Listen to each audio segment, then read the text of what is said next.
Baik mana kita imam di rumah sendiri secara berjamaah dengan keluarga, atau berjamaah di masjid karena dekat dari rumah. Berjamaah di masjid. Berjamaah di masjid, habis berjamaah di masjid, pulang ke rumah, jadi imam untuk istri, anak, dan orang tua yang sedang sakit. Kalau di rumah itu ada istri, ada anak, ada orang tua, tetap berjamaah ke masjid, habis itu pulang ke rumah, sholat. Assalamualaikum warahmatullahi wabarakatuh, assalamualaikum warahmatullahi wabarakatuh, langsung pulang. Dapat dua-duaan.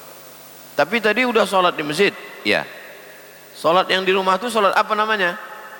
Sholat yang pertama tadi menggugurkan kewajiban. Sholat yang kedua di rumah itu mencari fadilah, dapat pahala, terhitung sebagai sholat sunat. Mana dalilnya? Assalamualaikum warahmatullahi wabarakatuh. Alhamdulillah Masjid Hajah Rohana almarhumah emak sudah jadi. Mari ikuti kajian-kajian di channel Masjid Hajah Rohana. Jangan lupa subscribe, like, share, and comment.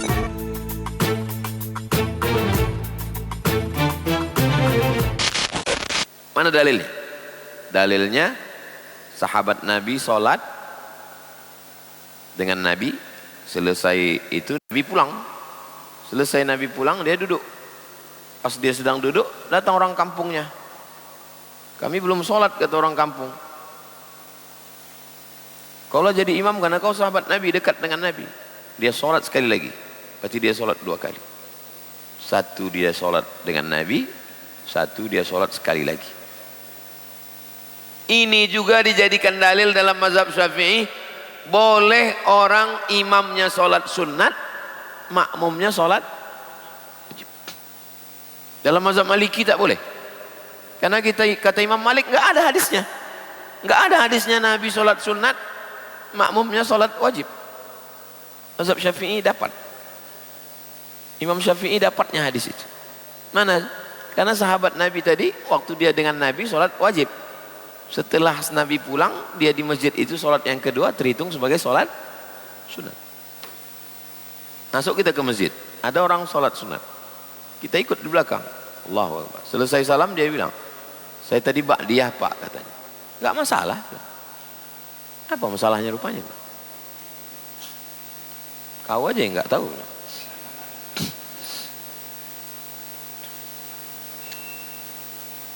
Jangan di rumah dengan anak istri, tetap ke masjid.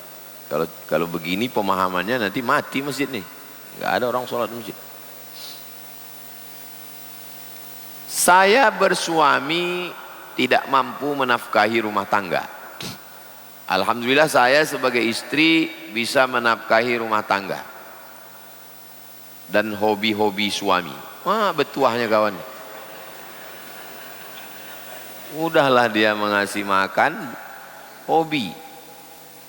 Ya kalau hobinya murah, kalau hobinya touring.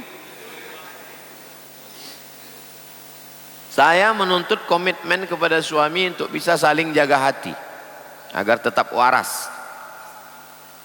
Dan jaga komitmen dan komit lucu.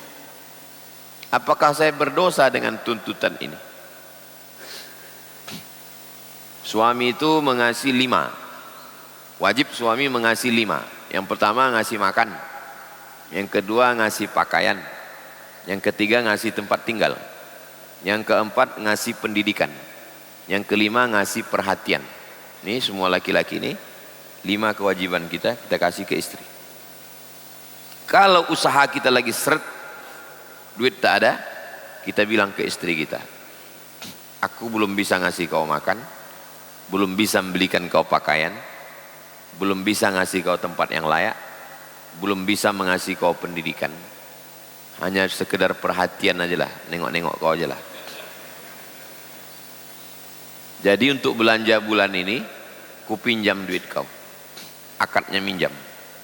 Tulis, ku pinjam duit kau bulan ini 2 juta. Bulan depan ku bayar. Jadi akadnya hutang piutang. Kata si istri, jangankan duit ini, nyawa aku kasihkan. Kata. Jadi akad ini nggak usah pinjaman. Jadi apa? Zakatku, karena kau fakir miskin. Boleh istri berzakat ke suami. Boleh istri berzakat ke suami. Bahkan zakat itu bagus untuk orang terdekat. Dan orang terdekat dari istri adalah suami. Suami tak boleh berzakat ke istri. Kenapa? Karena wajib dinafkahi. Tak boleh berzakat ke anak. Tapi istri boleh berzakat ke suami. Atau dia bilang aku berzakat ke Basnas. Adapun yang duit belanja bulan ini itu terhitung sebagai sedekah. Jadi perempuan mesti tahu hukum, laki-laki mesti tahu hukum, supaya tak terjadi kekacauan. MU dengan Liverpool mesti sama-sama paham ya? Mesti tahu, karena kalau tidak nanti terjadi konflik. Jangan gara-gara ini yang Liverpool nggak mau ngaji Riyadhus Shalihin pula. Siapa yang membuat hukum? Yang membuat hukum FIFA. Apa nama hukumnya? Statuta. Bahwa kalau ini namanya handball, bahwa kalau gini terjadi namanya outside, ini namanya hakim garis, ini namanya wasit. Kalau yang paham hanya Liverpool, MU tak paham, konflik. Ujung-ujungnya nanti ke pengadilan. Kalau terjadi di Riau, kelam nanti ujung-ujungnya. Nah, jadi suami ini mesti tahu, aku laki-laki, kewajibanku 5. Kalau aku tak sanggup, berarti aku mesti ngutang. Si istri pun mesti tahu, ini hartaku, ini ku bawa dari ayahku, ini sawitku, ini duit aku.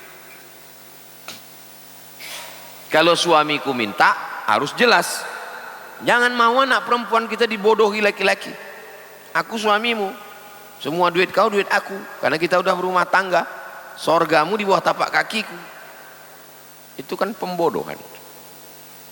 Itulah pentingnya kursus pernikahan. Sebelum nikah itu kursus dulu, kursus pernikahan. Nanti kita buatkan di masjid nih kursus pernikahan. Cuman masalahnya beberapa kali dibuat di Pekanbaru, yang ikut kursus yang udah menikah pula. Bahaya itu, khawatirnya setelah kursus dicobanya sekali lagi.